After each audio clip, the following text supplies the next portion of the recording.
Hello, universe. Welcome to the most spectacular wrestling podcast you will find on the internet. You are listening to Tag Me In, bro.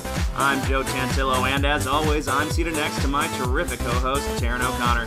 Say hi to the people, Taryn. Hi to the people, Taryn. If you're new to the show, the format is simple. Each week, we discuss all the magnificent moments, turbulent times, and stunning surprises that professional wrestling has to offer. So turn your radio up and your opinions down, because we've got some hot tags coming up NXT, which means next. Give me a hell yeah! I said give me a hell yeah! Hello, universe. It is your favorite Tantillo brother, John Tantillo, coming at you with Tag Me In, bro. We're going to be going over last week's episode of Raw during this episode of our lovely podcast, which I hope that all of you lovely people out there will enjoy. So, without further ado, I say we get right into it. But folks, you don't want to miss out on 1 second of Tag Me In Bro content, so go on Twitter right now and follow us at Tag Me In Bro. Now I hope everyone is excited for the show because it is about to go down in a big way. Today, tomorrow, and every day, we are talking wrestling. First things first, we'll cover the Raw Rundown, where we'll give you our analysis of the most important bits of last night's show. After that, we've got our Hi to the People segment, where we will find out what you guys think about Roman versus Brock 4/5/6. There's a couple of multi-man matches in there, but we'll figure it out. Then after that, we'll take a quick spin to the Indie Corner, and then we will move on to our main event, where we'll be talking about the questions on everyone's mind this week, which will be an in-depth discussion of the all-women's pay-per-view WWE Evolution. Then we close out the show the way we always do with our Stars of the Night. First things first, let's get to that Raw Rundown. Woo!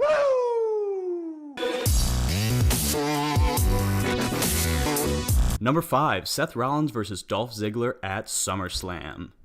Number 4, The Authors of Pain versus Titus Worldwide. Number 3, Roman is the best Roman #1 contender. Number 2, Healiters of Worlds? That was difficult to say, but I promise you, it was intentional. And number 1, WWE Evolution. So, let's talk about Seth Rollins versus Dolph Ziggler at SummerSlam. It was confirmed this past week on Monday Night Raw after Seth Rollins pinned Dolph Ziggler in a tag team match in the middle of Raw.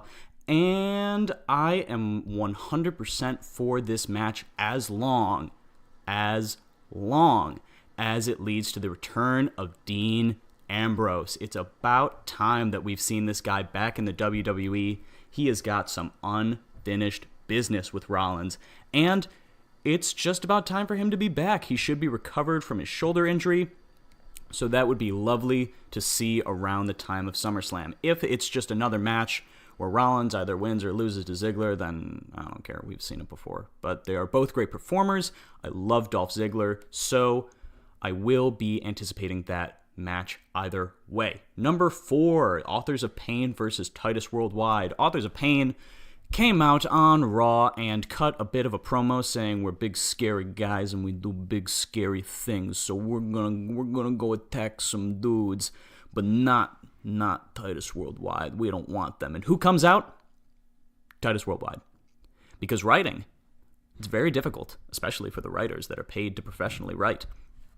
But it seems that we will be getting an extended feud from the Authors of Pain and Titus Worldwide. I'm sure that the Authors of Pain will win. If they don't, then what are you doing? Reevaluate and change it. But I'm sure that Authors of Pain will go over. I trust them. I don't know why, but I trust them. All right, so moving on to number 3. Roman Reigns is #1 contender for the Universal Championship, and God damn it. Why? Why do we need to continuously feed this Roman is an underdog story when he is truly a very large and scary man and not an underdog at all? I mean, seriously, WWE. Why do you expect us to believe this? And it's not just that he's lost once or twice to Brock. I mean, if this storyline had started at WrestleMania, then maybe I would even be behind it. But no, it started at WrestleMania 31. And they're just going to do that again. They're just going to do the cash-in again. And then it's just a never-ending cycle of Roman. That's it. Just a never-ending cycle. It's all cyclical. Everything is cyclical. Why am I so strange when I do these by myself? I don't know. I ask the tough questions. Moving on to number 2, the Heel Eaters of Worlds. I said it that time, right. So, B-Team and Deleters of Worlds had their Tag Team Championship rematch on Raw this past week, where the B-Team won rather quickly, I'd say about 5 to 7 minutes with a crucifix roll-up, and Matt Hardy goes in for the handshake after, all well and good, sportsmanly-like conduct, and then he just hits him with a twist of fate. Bray Wyatt hits the other one, I can't remember which one of them it was, either Bo or Axel, but he hits him with Sister Abigail, officially turning the Deleters of Worlds heel. And I am very excited because a heel woken Matt is a good woken Matt. It's a little bit of a shame to see Bray Wyatt go back to being heel so soon after having his much, much needed face run, but you could argue that it was a bit stale, so either way, I believe that this will be good for the team. And number 1, the most relevant and talk-aboutable, I don't even know if that's a phrase, but it is now, but the most relevant and talk-aboutable thing to happen in wrestling, I would argue this year, is WWE have announced an all-women's pay-per-view for the end of October. It is called WWE Evolution, and god damn, it's about time! These women have been busting their ass for years and years and years, and just, the emotion. It started the show. Vince was there, Steph was there, Triple H was there. Triple H almost cried in the ring. He was so proud.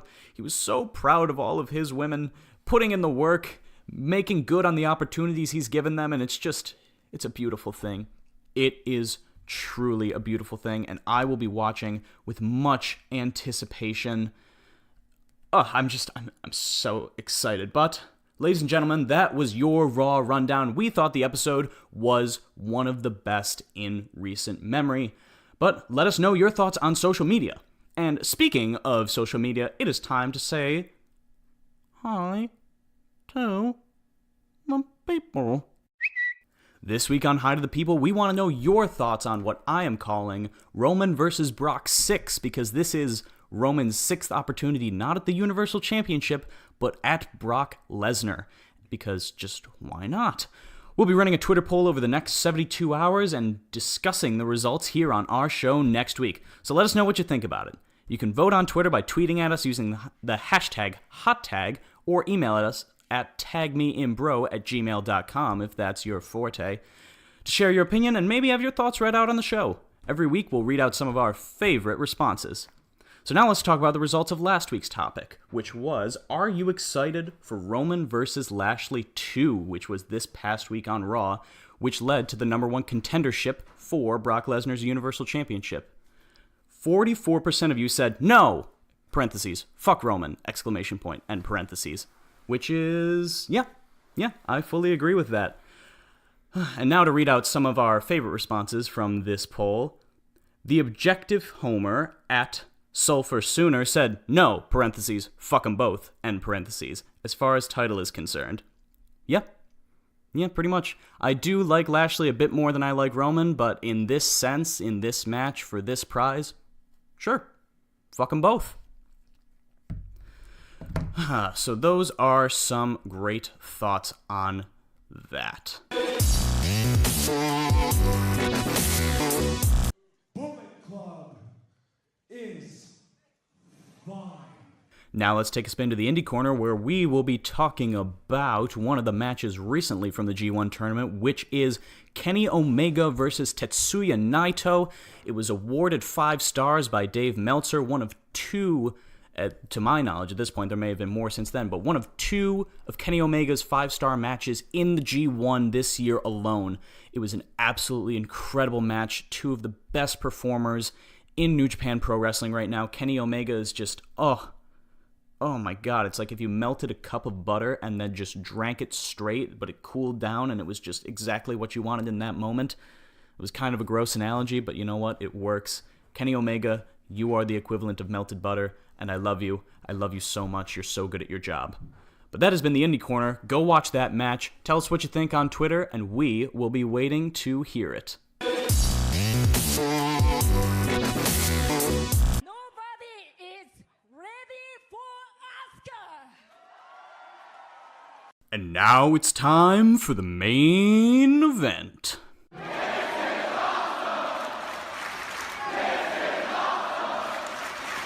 On this week's main event, we will be discussing the new and improved, not improved because it's the first one, WWE Evolution. Not Absolution. That's a stable that existed once. We've all forgotten about it now. But it is the first ever all-women's WWE pay-per-view, and here, joining me to discuss this topic is my real-life bro from the same Mo, the lesser Tantillo, Joe Tantillo. Yo, what up? It's the J-Lister. How my peeps doing? I'm gonna talk like this all episode. Nah, I'm not. What's going on, everybody? It's good to see you, good to talk to you, good to be in your car or around your desk. What's up? We probably shouldn't say it's good to be in people's cars. I mean, if we weren't invited, does listening to this podcast count as an invitation? Let us know. If you keep your car downtown, give us your keys. We'll watch it for you. We will. So, I just want to start out talking about, for a minute here, the elephant in the room, and that was the number of people that tweeted us, why has there never been an all-men's pay-per-view? So, for anyone asking if there's ever been an all-men's pay-per-view, courtesy of R Squared Circle, here's every WWE pay-per-view match that WWE has on the network without a women's match on the card. The Wrestling Classic, WrestleMania 3, WrestleMania 4, SummerSlam 1988, Survivor Series 1988, WrestleMania 5, SummerSlam 1989, Survivor Series 1989, Royal Rumble 1990, Survivor Series 1990, SummerSlam 1990, Royal Rumble 1991. People by now are like, these are only old pay-per-views, so let's move up a little bit. SummerSlam 1997, Ground Zero in your house, One Night Only, Bad Blood in your house. And they're like, no, still, that's pretty long ago. SummerSlam 2006, No Mercy 2006, Judgment Day 2007. And they're like, man, that's still pretty long. Elimination Chamber 2011. How about Royal Rumble 2014? How about Greatest Royal Rumble? The entire list is over 110, so shut your damn mouths about it, okay? Yeah, really people need to step back and just acknowledge that this is a good thing. It's going to be very high quality. Not only is it going to be high quality wrestling, but let's just think about the matches, just the stipulations of the matches that they've had so far. We don't even know any of the matches on the card, but we do know Raw Women's Championship match, SmackDown Women's Championship match, NXT Women's Championship match, and the finals of the Mae Young Classic. Yo, so you know that's going to be Io Shirai versus Deonna Purrazzo, which will be amazing. I know one of those people. Don't crucify me. You should know both of those people. I should. Which one do you not know? The one that's not Io Shirai. Okay. You know the more important one, but Deonna Purrazzo is also amazing. Anyway, this card is going to be great. First of all, first things first, Alexa and Carmella predicting neither of them will be champs by the time this rolls around. They cannot carry a pay-per-view on their own of this magnitude. They're show ponies. Yeah, I would agree with that. My early bet is I'm going to say Becky and Ronda, just based on who is contending at SummerSlam. So I can see Ronda main eventing this. I can also see whoever is in the finals of the Mae Young Classic main eventing this. Yeah, and for those of you who are Carmella and Alexa fans, it's not that they're not good wrestlers, but their wrestling ability and ability to draw like crowds for being skilled performers the way that Charlotte and Becky do, like that's not them. They're heat magnets. Like they are wonderful to look at. They draw a lot of heat and they do minimal things in the ring. Vince loves them because they're old school, because Vince loves old school people like Roman. But yeah, I think as far as main eventing, I think it's going to be Ronda versus when is Hell in a Cell? Is Hell in a Cell before this? Yes. Ronda versus someone will be the main event. I believe Hell in a Cell is the first pay-per-view after SummerSlam, if I'm not incorrect. Yeah. So I think this is actually after that. Yeah, so this is... I think Ronda will have rematched Alexa by then and defeated her. Hopefully inside Hell in a Cell, because I don't know about you, but I really want to see Ronda inside Hell in a Cell. Yeah, also it'll help her because she's like a good wrestler, but she still like could use weapons and stuff, which is good for her. Yeah. To cover up her inadequacies, even though she doesn't appear to have that many. Yeah, I mean, she's still learning. She's still very green, so it's amazing that she can do the things that she can. Yeah. How about the rumors of the women's tag titles? Ooh, I really, really like those rumors. With some reservations, that being, I think there should be one pair that travel between brands. I know that you agree with me on that. Yeah. I think it would just be much better. I think that should be the same case with the world title, which we have discussed on the show before. I think every title should just go back and forth between brands, but that's not what happens, so... I also don't think there should be tag titles in NXT. I think it would be much better if there was a mid-card title for women in NXT. Yeah. I think it would be a better spotlight. For those of you wondering why John has jumped right to that, it's because there is a rumor that they're also going to introduce women's tag titles in NXT. Yes. If you haven't read that, which has been not, like, flying around the dirt sheets this week, but was about, like, 3-4 weeks ago. But, yeah, we were saying there's a whole bunch of issues with the NXT mid-card belts right now, which maybe we'll discuss another time. Not that they're bad, there's just some overtures, I'll say. Overtures? Overtures? What? That's... Okay, I'll let you have it, but that's not correct. Undertures? Undertures? Middleatures? Integers. Like math.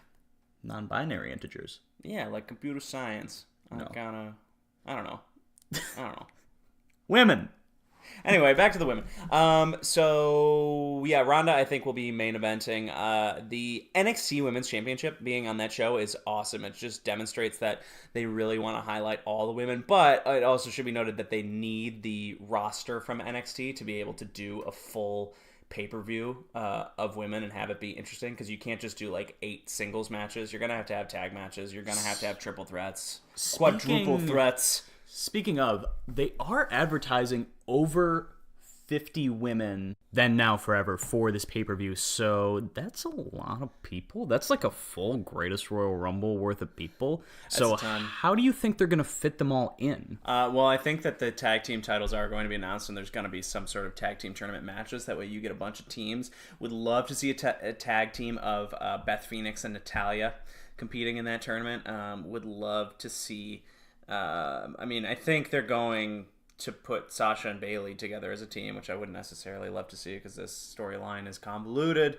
But there we go. Some other teams of like old school legends that I wouldn't mind seeing together. Trish Stratus and literally anyone.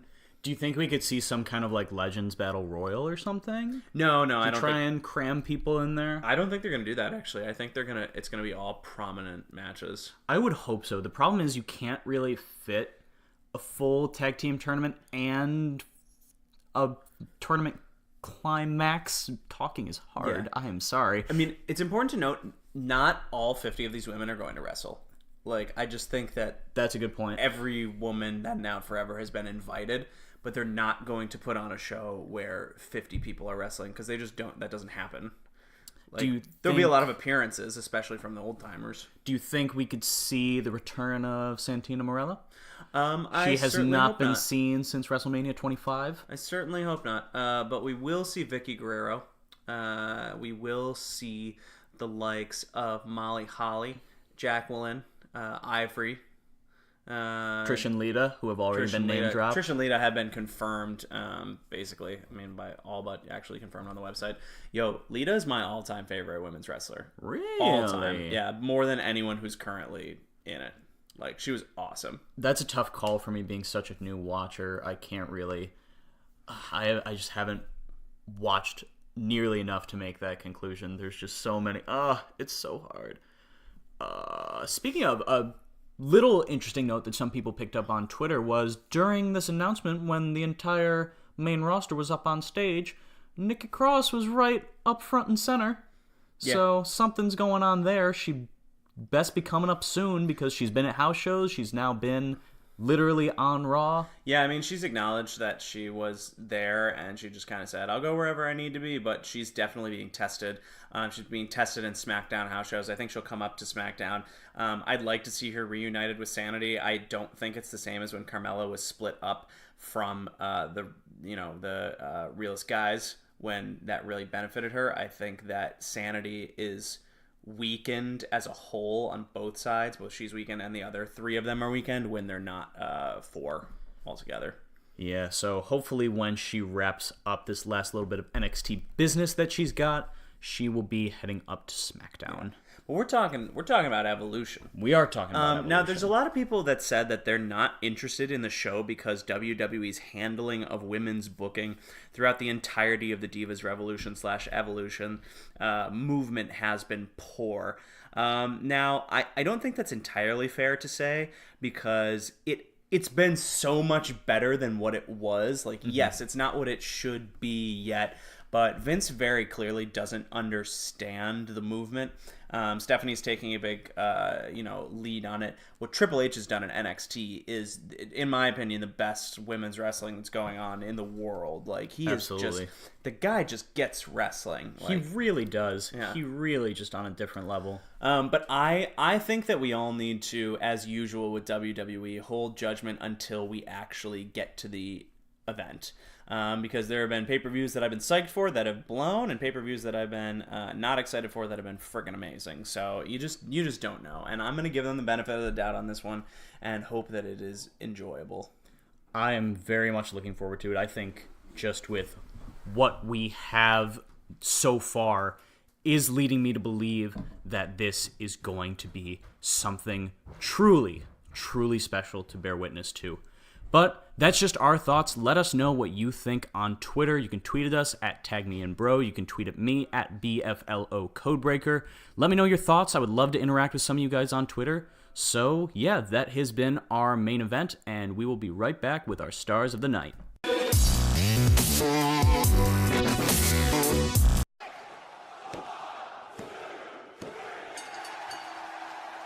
Here are our stars of the night for Monday Night Raw, July 23rd, 2018 edition. You just made the list! Number 3, Kevin Owens. Kevin Owens gave a fantastic promo from the ramp this past week. He was emotional. He was banged up from his match with Braun Strowman. We hadn't seen him for a week, and he came out. He said, Braun Strowman, you're not ready for this, but I am about to make your life hell. So I am very much looking forward to where that goes. Number 2 is the Deleters of Worlds for their fantastically planned heel turn this past week, losing to the B Team in their Raw Tag Team Championship rematch. This is exactly the kick in the pants that they needed to make their characters fantastic. I'm very, very excited to see where this goes. I know I said that for the last one, but it was just such a good episode. I'm so excited to see how these storylines resolve. And number 1 is all of the women in the WWE for their hard work, their dedication, their perseverance to just keep pushing forward, and they have achieved what few people probably a few years ago would have ever thought, and that they are getting an all-women's pay-per-view. I know we say it every week, but this time it truly means something special. You deserve it.